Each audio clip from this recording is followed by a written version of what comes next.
there's a lot out there, right? When you hear social media, you say, okay, great, I like the idea of social media, right?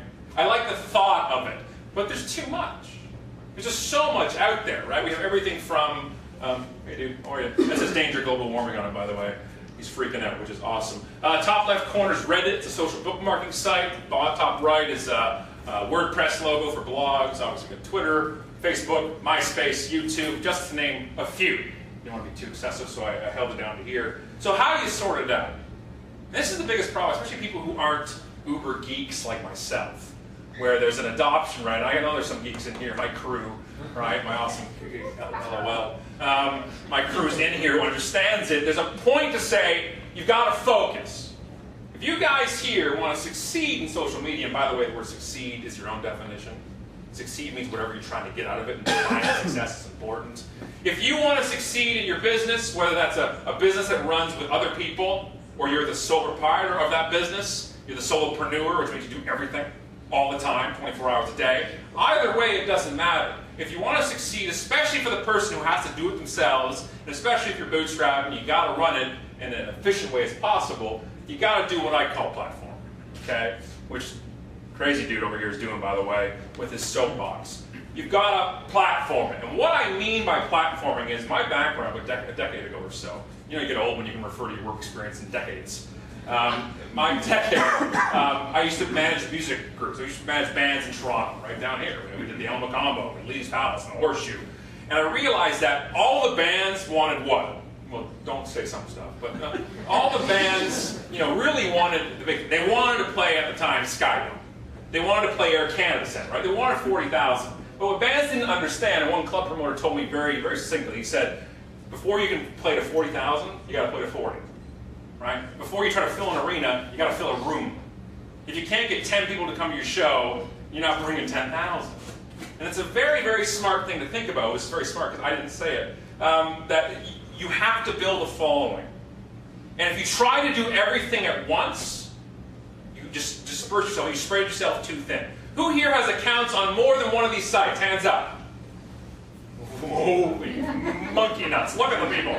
Almost the entire room has accounts on every one. The problem is, unless you make it your full-time job, you can't manage these effectively, correct? Yes. Right? You try every day. You kind of jump in sometimes, you log in, but you really can't build a presence. You can't get known in a circle if you're trying to hit 7 circles at once. It's literally like trying to hit 6 networking events in one night at the same time. It doesn't work that way. Unless you've got some weird cloning thing going on, it's not going to happen. It's very hard to manage it, since if you're running the show, one of the 2 things you lack is what? Time and money, yes? And a sex life, depending on how busy you are, right? So time and money. The problem here is it doesn't cost money, but it costs us time. And that's the hardest part. So build your platform small first. You pick one of these to focus on. I'd rather you focus on one than be spread on 6. And then you get known on the platform. So the question here is, which platform do you pick? Which one do you go to? So quickly, I'm going to give you kind of my own thoughts on why which platform may or may not work for you. Okay, don't worry, dude's still with us. He's just in the corner now.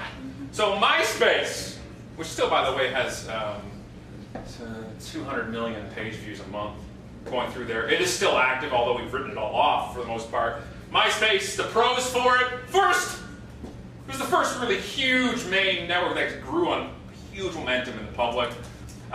It's still got the youth market for really well. And you can customize your profile, right? You know, MySpace days, you know, the old days being 4 months ago. That you can customize it, backgrounds, and music could play, and videos could play. You're like, yay, my computer's frozen again. Because it just takes it over. Well, the same things that are pros are also the cons. Okay? It was first, right? So, I mean, I went through all the mistakes. It is the youth market, so it's annoying, right? And not you, youth. I'm younger than you. Younger than you. Nobody in this room I'm referring to in a negative way. Got it? Good. And the customization. To me, MySpace, the customization killed it for me. When I went to somebody's profile page and my browser froze, or I got blasted with 5 different automated songs playing, because that's what they like today, and started playing, I stopped going. Because at the time, my computer wasn't exactly a Porsche at the time. And if my computer froze, it's not the best way to get people to like you, right? Just to ruin their computer. So you've got to be careful, which also goes to your blogs, by the way. Start throwing a bunch of pop-ups and everything to everybody's face. It's not the best way to piss people off as soon as they get there. Facebook, so it's the biggest, again, 400 million users we talked about. A very high stickiness to it. People come back all the time. You have to approve people to be your friend. I love Facebook. It makes up for my lack of popularity in high school. It's so nice. I now talk to people who I didn't like in high school. Great. And you can make fan pages, so it's a pretty cool stuff for business. The con is, same thing. It's the biggest, so it's a sea of everything. Everybody's there, and it's very hard to get noticed. Approvals. This is the biggest downfall for me for Facebook or LinkedIn, is that before I can get to know you, I have to know you. Think about that for a second. That's a tweetable line, by the way.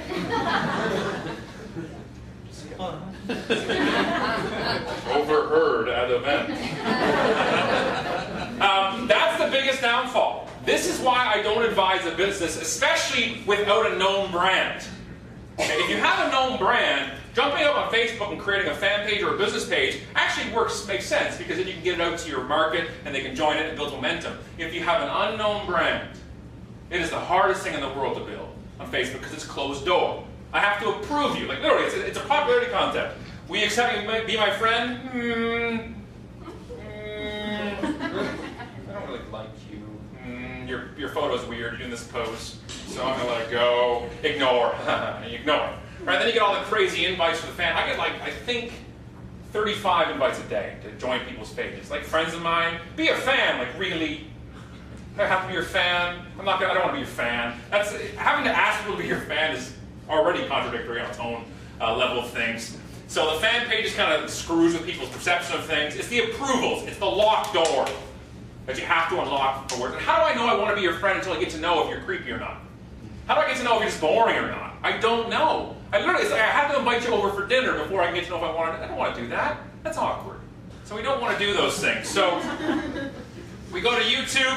The Pro, it's the biggest, 2 billion videos per month are viewed on YouTube.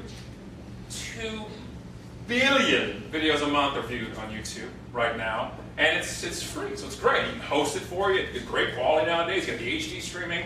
You don't have to worry about servers. Trust me, you don't want to have to worry about those things. So it's wonderful, but of course, please, again, see above, same thing. It's the biggest. People are watching 2 billion videos a month. Majority of those aren't yours or mine.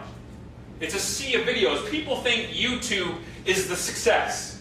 Well, it's not. It's the video content on YouTube that made it successful. So if you put up a crappy video, right, that doesn't make any sense or is no good for people, YouTube won't make it successful. YouTube doesn't make crap better, right? It just gives it a vehicle. Does that make sense? It doesn't magically make you smarter or less awkward staring at the video camera trying to say something. But there's courses out there right now. See, I'm dropping the voice a bit, so we're getting intimate to talk here for a second. Watch, you can come around the table. See, there's courses out there right now. YouTube success and how to be a star in video. Can I just reveal something to you? The majority of the world, and I don't want to discriminate, the majority of the world should not be on video. Does that make sense? The majority of people in the world should not be on video. I mean, I'll go 51%, okay? So there's still a couple billion that could be on video. No. It is so awkward, so awkward. You can't teach unawkwardness. I'd love to, because I work with my brand, unawkward. I'd love to open a whole course called unawkward. Social situations, video. No, but it's one of those natural talents. Does that make sense? You ever see somebody on video and they just know what they're doing? And it's really good, and you automatically connect and flip it. You ever see somebody who's not good at video? Oh, mama. How did it look? And I don't know what to say. I can't even lie. It's so awkward. Like, you actually turn it off. You ever watch The Office UK version? Yeah. Gervais, right? He's uncomfortably awkward, right? Like your toes start curling when you watch him. That's how people are on YouTube a lot, not on purpose. He's a comedian. They're trying to be serious, and it's not good. And then we have all the videos of people trying to be funny, and it's not. Stop it. Okay, just stop trying to be better at something you hate doing. Because a lot of people don't like video. There's kind of pressure to it. It's kind of hard. Don't be better at something you hate, please.